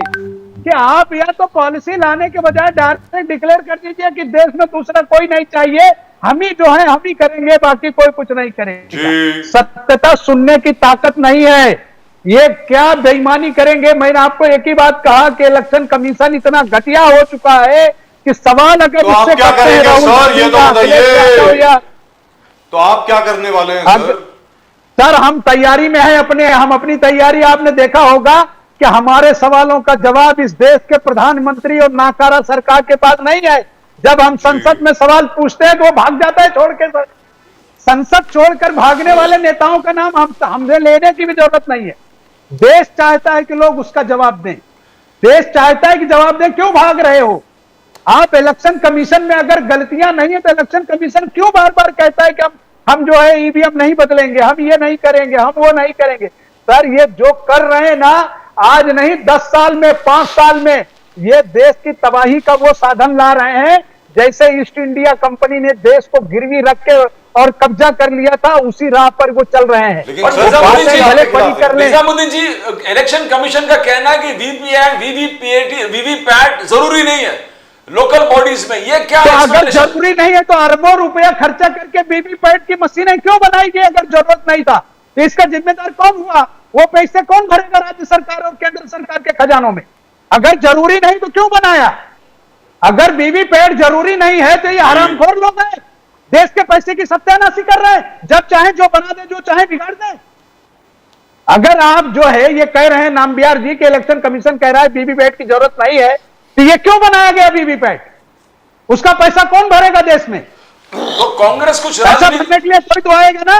कांग्रेस को कुछ रणनीति बनाना पड़ेगा, ना तो महाराष्ट्र में सब जगह कांग्रेस अपनी रणनीति तैयार कर रही है, कोर्ट है, बहुत कुछ है, लेकिन इसी तरह की कोर्ट आ रही है जो अभी आपको हमने बताया कि बीजेपी की प्रवक्ता अब महाराष्ट्र में जज होगी, तो हम कौन सा मुकदमा उसके पास लेके जाएंगे? आप मुझे बताइए। Congratulations to her. She has come on our show also.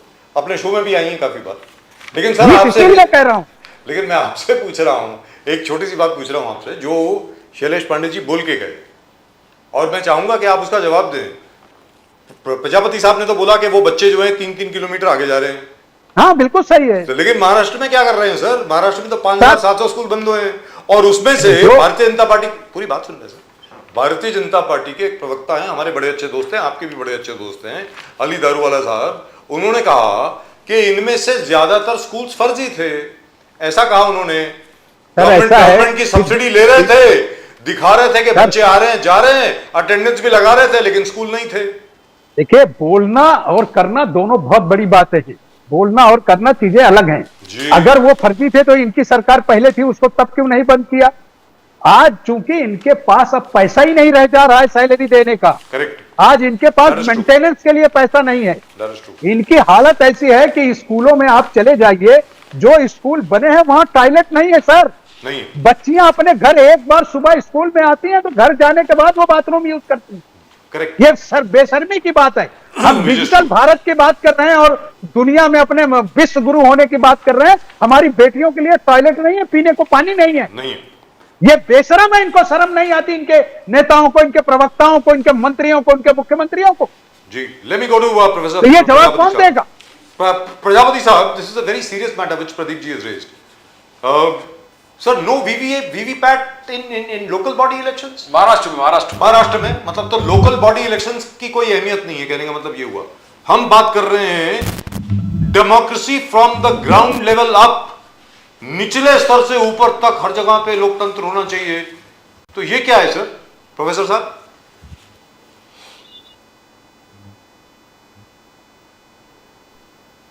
Ji sir, मैंने सुना नहीं था, तो दोबारा बताइए। प्रजापति साहब, प्रदीप जी ने अभी एक रेज किया मैटर कि महाराष्ट्र की जो लोकल बॉडी इलेक्शन होने वाली हैं, कब होंगी किसी को मालूम नहीं है। नवंबर में होंगी, दिसंबर में होंगी, फरवरी में होंगी, किसी को पता नहीं है, जब मर्जी हो सकती हैं। इलेक्शन कमीशन ने यह कहा है कि लोकल बॉडी इलेक्शंस यानी म्यूनिसिपैलिटी इलेक्शंस में, इंक्लूडिंग मुंबई की जो म्यूनिसिपैलिटी का जो बजट है, it is bigger than some states. 76,000-80,000 crore का बजट है सर। तो यह कहा जा रहा है कि उसमें वीवीपीएटी नहीं की जरूरत नहीं है। मतलब जरा बताएंगे सर आप इसके बारे में? How can they do this? How can the election commission से दिस? सर राजीव जी, बड़े अफसोस की बात यह है कि इलेक्शन कमीशन भारत सरकार की कठपुतली बन गया है पूरी तरीके से। अगर ईडी, सीबीआई और उससे भी बड़ी कहूं तो मैं तो ये कहूंगा कि इलेक्शन कमीशन कठपुतली है। जिस तरीके से अभी सुप्रीम कोर्ट ने एक ऑर्डर किया था, एक स्टेटमेंट दिया था कि जो ईडी है, वो ईडी जो है उसका दुरुपयोग केंद्र सरकार कर रही है। ठीक उसी प्रकार से चुनाव आयोग का जितना भी दुरुपयोग केंद्र सरकार कर सकती है, उतना दुरुपयोग करने का कार्य किया गया। आप बताइए, चुनाव की तारीख है, इलेक्शन कमीशन बाद में डिक्लेयर करता है, उससे पहले ही भाजपा के नेता डेट बता देते हैं। आखिर ये कैसे होता है? इसका मतलब कुछ तो झोलमाल है। और एसआईआर ला करके लगातार विरोध किया जा रहा है एसआईआर का, लेकिन चुनाव आयोग के कान पर जू नहीं रेंग रही है। अब जब बताइए 48 लाख वोट जो है मुंबई में बढ़ गए विधानसभा चुनाव और लोकसभा चुनाव के अंदर, तो ये क्या है? तो इसलिए भाई, चूंकि ये एजेंसियां हैं, सरकारी एजेंसियां, इनके खिलाफ खुल करके बोला भी नहीं जा सकता, लेकिन इनके खिलाफ चुप रहा भी नहीं जा सकता। इसलिए मैं तो बस इतना ही कहूंगा कि भारतीय जनता पार्टी ने जिस तरीके से चुनावी सरकारी एजेंसियों का दुरुपयोग किया है, भारत के 70 साल के इतिहास में कभी किसी राजनीतिक दल ने, किसी भी सरकार ने नहीं किया। जी। But you know I want to ask you doctor, आपको इंटेलिजेंस है, you are very intelligent person. अब पार्लियामेंट में बीजेपी का कहना है कि हम डिस्कस नहीं करेंगे, एसआईआर पर डिस्कस नहीं करेंगे, कोई डिस्कशन नहीं होगा, बिकॉज इंडिपेंडेंट संस्था है, वो हम लोग यहां पर डिस्कस नहीं कर सकते। यहां पर महाराष्ट्र में इलेक्शन कमीशन खुलेआम कह रहा है कि हम वीवीपैट नहीं देंगे, तो वो हमारे सिस्टम में नहीं, तो जाएंगे का? तो ये जो इलेक्शन मैल प्रैक्टिसेस है, तो कहां डिस्कस होगा? ना पार्लियामेंट में डिस्कस होगा। इलेक्शन कमीशन डिक्टेटोरियल टेंडेंसी है कि लोकल बॉडी से वीवीपैट नहीं देंगे हमारे पास। तो जी, what is the solution? You are very highly educated person, आप सॉल्यूशन किस प्रकार से देखते हो? पार्लियामेंट में डिस्कशन नहीं होगा, स्टेट लेवल पे इलेक्शन कमीशन का टोटल डिक्टेटरशिप चल रहा है। How do you see the future? Pradeep ji, Hitler जैसों का भी इंतजाम हुआ है, तो एक दिन जनता जनार्दन है, और जनता जनार्दन ऐसा इनका इंतजाम करेगी, ऐसा अब की बार इंतजाम करेगी, ये लौट करके कभी वापस नहीं आएंगे। ये देख लीजिएगा, कभी लौट करके वापस नहीं आएंगे, क्योंकि इनकी तानाशाही की सारी लिमिट दूर हो चुकी है। बताइए, आप ही खुद बता रहे हैं कि भाई, आप जो है, संसद किस लिए बनाई गई है? संसद इसीलिए तो बनाई गई है कि विपक्ष के लोगों की आवाज को सुन सके। आज भी संसद नहीं चली। बताइए, तीसरा सप्ताह चल रहा है संसद को चलते हुए, तीसरे सप्ताह में बस 3 दिन सिंदूर, ऑपरेशन सिंदूर की जब चर्चा हुई थी, 3 दिन नहीं, पूरे 2 ही दिन हुई थी। 2 दिन केवल सदन चला है, बाकी सदन ही नहीं चल पा रहा है। आखिर जब तक आप विपक्ष को, अटल बिहारी वाजपेयी जी बड़ा ठीक थे, वो कहते थे कि भाई मजबूत विपक्ष होना जरूरी है, लेकिन ये तो वो लोग हैं, 155 लोगों को संसद से निलंबित करने का कार्य, घोर अत्याचार कार्य भी भारतीय जनता पार्टी के लोगों ने किया है। तो इनके अत्याचार की, अन्याय की, इनके भ्रष्टाचार की पाप का घड़ा भरने वाला है, और इस पाप के घड़े का विस्फोट जनता करेगी, और जनता जिस दिन घरों से निकलेगी, ये बिलों में जाकर के छिप जाएंगे, और अब की बार ऐसे बिलों में जाकर के छिपेंगे कि इन्हें बाहर निकलने का रास्ता नहीं मिलेगा। Right, thank you so much, gentlemen. Thank you very much for joining us. Great pleasure having you here. But the only thing I'm worried about is, very, very frankly speaking, subject very close to my heart. Where will the little children go? बच्चे कहाँ जाएंगे sir? अगर उनको पढ़ाई करने को नहीं मिलेगा तो कहाँ जाएंगे? What is going on, sir? मतलब मेरी तो समझ के बाहर है, very, very frankly speaking, कि हम लोग कर क्या रहे हैं? सीधी बात है। इस विषय में मुझे लगता है पूरे विपक्ष को, और यहाँ तक कि भारतीय जनता पार्टी को भी, एकनाथ शिंदे साहब को भी, सबको भी इकट्ठे आना चाहिए और ये जो प्राइवेट स्कूल्स की जो माफिया है इसको तोड़ना चाहिए सर, यहाँ उत्तर पर- प्रदेश में भी और मुंबई में। यहाँ पर आज हम डॉक्टर प्रजापति भी बहुत इमोशनल हो गए इस सब्जेक्ट पे, और बजाज साहब भी एकदम इमोशनल हो गए। दोनों के आवाज में जो तब्दीली हमने देखा, इमोशनल जिस प्रकार से नहीं सर। आप अटक अटक के बात कर रहे थे, तो बहुत इमोशनल सब्जेक्ट दोनों के लिए रहा है। सर मैं जरा शैलेश पांडे जी से उत्तर जानना चाह रहा था। वो तो 10 मिनट वो हो तो गए क्या है कि वो निजामुद्दीन जी। वो शैलेश जी का तो एक आदत है ना, वो तो मतलब क्या है कि वो बिना ब्रेक के चलते हैं, वो मतलब चलते रहते हैं नहीं, तो उनको तो हैं, बात वही नहीं चीज करना। सर वही चीज रिपीट करते हैं। स्कूल में बात नहीं करना। तो इसलिए अपनी आवाज जरा रेज करनी पड़ती है। अगर रेज नहीं करेंगे, अपनी आवाज जरा उठाएंगे नहीं तो सुनेंगे नहीं वो। प्रॉब्लम ये, मैं जानता हूं उनको अच्छी तरह, शैलेश पांडे जी को। खैर जो भी है, खैर फिर उत्तर तो नहीं मिला, सीधी सादी बात है। अब राकेश प्रजापति जी और निजामुद्दीन जी, स्कूल्स के ऊपर तो हमें जवाब नहीं मिला। अब कहां से मिलेगा, कैसे मिलेगा, मुझे मालूम नहीं है। मुझे तो ऐसा लगता जवाब है देगी ना, सर, मुझे तो ऐसा लगता है सरकार की जवाबदारी है, सरकार के चलते प्रवक्ता है वो, उनको जवाब देना होगा। सर चलते चलते हमारी जवाबदारी तो नहीं है सर, हम तो सिर्फ विरोध कर सकते हैं, सत्यता निजाम बता सकते हैं। निजाम साहब और प्रजापति साहब, चलते चलते एक छोटी सी चीज, सत्येंद्र जैन साहब हेल्थ मिनिस्टर जो हुआ करते थे यस, आम आदमी दिल्ली। पार्टी गवर्नमेंट के दिल्ली में, सीबीआई ने यस। कहा है उनके खिलाफ कोई सबूत ही नहीं है सर। ऐसा ही रहा बहुत सारे मामलों सर में कोई सर। सबूत, सर तो 3 साल बेचारे को जेल में डाल दिया। जेल, उसकी मतलब- जिंदगी खराब कर दिया इन्होंने सर। मतलब ये क्या है सर, वाह एनीवे। निजामुद्दीन जी, बट आप वीवीपैट के बारे में कुछ कीजिए महाराष्ट्र में, नहीं तो पूरे लोकल बॉडीज उस तरफ जाएंगे, बीजेपी की तरफ। आप एक भी जीत नहीं पाओगे, बिकॉज इलेक्शन कमिश्नर महाराष्ट्र ने खुलेआम बोले कि वीवीपैट नहीं होगा। ये तो ऐसा है कि हम नहीं देंगे, क्या कर लो क्या उखाड़ लो। तो ये भाषा नहीं सर, महासंग्राम होगा, आप क्यों चिंता कर रहे हैं, जनता है। देखिए समय राजीव नहीं आपके गांधी पास। का एक सपना था, जब वो पंचायत राज ले आए तो इसीलिए ले आए थे कि ग्रामीण भाग में जो है लोगों को उनका अधिकार मिले और छोटे छोटे काम हो सकें। और ये काम बदमाशी प्रधानमंत्री जी अपनी बेवकूफी की तरह से लोगों को तबाह करके ग्रामीण भाग को खत्म कर रहे हैं। इसीलिए लोग, जब ग्रामीण में डेवलपमेंट नहीं होगा तो शहरों में भागेंगे, क्योंकि वहां कोई पूछने वाला नहीं है। व्यस्ततम जिंदगी में आदमी अपनी रोटी कमा के खा ले, शहरों में उतना ही काम कर पा रहा है। वो सामाजिक सोच से परे हो जा रहा है। सामाजिक सोच का जो निर्णय निकल के आता था वो ग्रामीण भागों से आता था। वो ग्रामीण भाग को इसीलिए वो खत्म करना चाहते हैं कि ना उनके पास शिक्षा रहेगी, ना कोई सवाल पूछने वाला रहेगा, और ना कोई उसके डेवलपमेंट की बात करेगा। क्योंकि शहर के आदमी को टाइम नहीं है, वो बेचारा सुबह से लेकर रात तक भागता है, शाम को अपना खाना खाया सो गया, उसको देश में क्या हो रहा है क्या लेना है। उसका वोट डालता है, वही नहीं पता कि उसका वोट जा रहा है कि नहीं जा रहा है। अभी प्रजापति जी ने बहुत अच्छी बात कही, 57 लाख से ज्यादा वोट यहाँ और 76 लाख के आसपास वोट मध्य प्रदेश में। ये सब ऑफिशियल डाटा है, जो एक ही घर में सर 120 125 वोट है। ऐसे ऐसे वोट हैं कि नाम निजामुद्दीन है, बाप का नाम दूसरा है, वो कोई हिंदू नाम है। यानी ये जो धांधली हो रही है, जिस तरह की बदतमीजियां हैं, ये धांधली क्या कहेंगे, ये चोरी करने का तरीका है कि आप लूट डालो जो करने वाला है। तो सर जो आपको पूछा गया था, तो सर जो आपको पूछा गया था, इसमें कांग्रेस क्या कर रही है? उत्तर प्रदेश में तो मुझे मालूम है समाजवादी पार्टी क्या कर रही है। आदमी सवाल उठाता है, आप उसको जेल भेज देते हैं जबरन।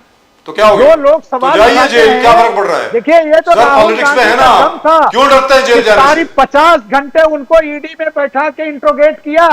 50 घंटे के बाद राहुल गांधी भी सोना जो है वो कुंदन की तरह तब के बाहर आया और वो डरा नहीं।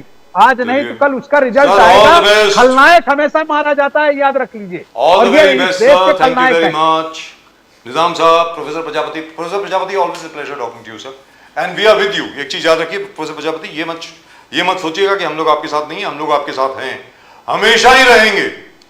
प्रजापति कुमार समाज को, शिल्पकार समाज को हम लोग इंसाफ दिलाकर छोड़ देंगे। प्रोफेसर प्रजापति ये याद रख लीजिएगा सर। बोलिए सर, बोलिए। जाते जाते मैं एक बात और कहना चाहता हूँ। बोलिए सर। निजाम जी कांग्रेस के प्रवक्ता हैं जी। देखिए कांग्रेस ने भी हमारे साथ अन्याय किया, लेकिन मैं आज राहुल गांधी का दिल से सम्मान करता हूँ। पूरे भारत में अगर मैं अखिलेश जी के बाद किसी का, नेताजी के बाद सम्मान करता हूं, तो इस वर्तमान राजनीति में अखिलेश राहुल जी का करता हूं। वो इसलिए नहीं करता हूं, वो इंडिया गठबंधन में वो इसलिए करता हूं क्योंकि अभी ताल कटोरा का मैंने जिक्र डिबेट में भी जिक्र किया था कि ताल कटोरा स्टेडियम में उन्होंने खड़े होकर के ये कहा, एक बड़ा नेता खड़े होकर के इस बात को कह रहा है कि हाँ मुझसे गलतियां हुई, हाँ मुझसे कुछ गलतियां हुई। निजाम जी, एक अफसोस की बात कहना चाह रहा हूं और डिबेट ही कहना चाहूंगा, क्योंकि जब मैं बीजेपी से प्रश्न कर सकता हूं तो आपसे भी प्रश्न कर सकता हूं। बिल्कुल बिल्कुल। 60 सालों में आपकी भी पार्टी ने एक राज्यसभा नहीं भेजा मेरे समाज को, नहीं भेजा। ये गलत बात है ना, समाज को तो देना ही होगा ना। उत्तर प्रदेश, सुन लीजिए उत्तर प्रदेश, लेकिन चूंकि राहुल गांधी ये एक्सेप्ट कर चुके हैं कि गलतियां मुझसे हुई, इसलिए मैं उन सारी गलतियों पर धूल डाल रहा हूं। लेकिन आगे भविष्य में मिलना चाहिए। भाई 70 सालों में आप बताइए, आपने एक भी राज्यसभा क्यों नहीं भेजा? आखिर हमारे लीडर ने तो ऑलरेडी कल कमेंट कर लिया ना, बोल दिया। अगर भेजा होता तो मैं आपको तुरंत कह देता। हमने तो कभी उसमें सोचा नहीं, लेकिन जब आप ये आंदोलन शुरू करेंगे तो मैं आपके साथ मजबूती से खड़ा मिलूंगा और मैं जरूर चाहूंगा कि प्रजापति समाज को उसका हक मिलना चाहिए। मैंने तो आंदोलन शुरू कर दिया है, और मैंने बचाव भी किया है, कांग्रेस का बचाव भी करता हूं कि अब जब से ये हमारी प्रजापति का मामला अनुसूचित जाति का आया है, तब से उत्तर प्रदेश और केंद्र में दोनों में कांग्रेस की सरकार नहीं रही है। लेकिन भविष्य में कभी मौका मिलेगा तो मैं चाहूंगा कि कांग्रेस हम लोगों को न्याय जरूर मिलेगा और आपके साथ न्याय दे, और जो राज्यसभा आपका आदमी बनेगा उसके साथ हम लोग बैठेंगे, जरूर न्याय होगा।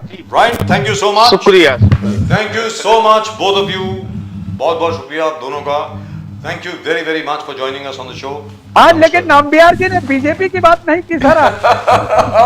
कहा निजामुद्दीन जी, हम उल्टा प्रश्न सबको पूछते हैं, डॉक्टर प्रजापति से पूछिए। कोई बात नहीं। Okay sir, thank you. नमस्कार sir, thank you. Okay sir, thank you. Bharat माता की जय। Thank you. Well, that was nice, except for the fact that as far as I don't expect anything else from Sir, one thing was very clear.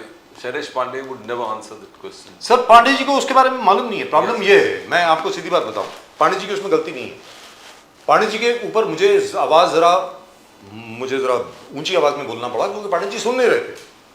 सबसे बड़ी बात यह है कि पांडे जी को अभी तक नॉलेज नहीं है कि दादा भूसे ने क्या कहा है। उनको तो ये तक मालूम नहीं कि दादा भूसे उनके एजुकेशन मिनिस्टर हैं। वो विधानसभा में एडमिट कर चुके हैं कि 5700 स्कूल हम लोगों ने बंद किए हैं। अब जब तक उनको ये मालूम नहीं पड़ेगा वो कहां से जवाब देंगे। अब और पांडे जी का तो है ना, वो क्या है भाई, हमारे यशस्वी प्रधानमंत्री, उन्होंने ये किया, वो तो गिनाते हैं। अच्छा, मतलब अच्छे प्रवक्ता हैं बीजेपी के, ऐसी कोई बात नहीं है। बाकी सब चीजों में शैलेश पांडे जी, जैसे कश्मीर का सवाल है, बाकी हर जगह के सवाल है, वहां पे ठीक है। लेकिन एजुकेशन का जहां तक सवाल है सर, एजुकेशन का जहां तक सवाल है, वहां पर लेट्स बी वेरी क्लियर, भले वो भारतीय जनता पार्टी हो या वो कांग्रेस हो, और माफ कीजिएगा या समाजवादी पार्टी हो, they are all in the grip of the private school mafia. Private school mafia की गिरफ्त में सब लोग हैं। एक अकेली पार्टी थी जिसने उसके खिलाफ काम किया, जो अब भी काम कर रही है पंजाब में, क्योंकि उनकी सरकार है वहां पे आम आदमी पार्टी की, अकेली Aam Aadmi Party. And finally what happened? Because of the mistakes made by Arvind Kejriwal. कोई जरूरत नहीं थी इतना रेनोवेशन कराने की अपनी रेजिडेंस की, जिसका नाम दे दिया आशीष महल। That really caught on. Number 2, it is the private schools mafia and the private medical or private hospitals mafia that got together and got rid of Kejriwal's government in Delhi. And I don't see them coming back. They're not making a comeback in a long, long time. Very, very frankly speaking. And he's very quiet. He doesn't talk much nowadays. He doesn't face people. He's not talking at all. Yes. I think he's not talking at all. He's perhaps very scared of the fact that he might be sent to jail again. God knows. In any event, he was the only guy who actually tried to improve the state of schools, tried to improve the state of medical care, gave free medical care, mohalla clinics, and so on and so forth in Delhi. Well, they're doing it in Punjab. And let me tell you this, Bhagwant Mann is a very canny character. He is very clever. Cleverer than Arvind Kejriwal. भगवंत मान को शीश महल नहीं बनाना है साहब, उसका हाथ आप पकड़ नहीं सकते, याद रख लो। और एक ही चीज थी जिसमें भगवंत मान का आप हाथ पकड़ सकते थे, वो उसकी शराब की आदत थी, वो छोड़ दी उसने, 4 साल पहले छोड़ दी है। अब कैसे पकड़ोगे उसको? सीधी बात है. In any event, that's a subject for another discussion. So that's just about it as far as we are concerned from both Pradeep ji and myself. Thank you very much for joining us.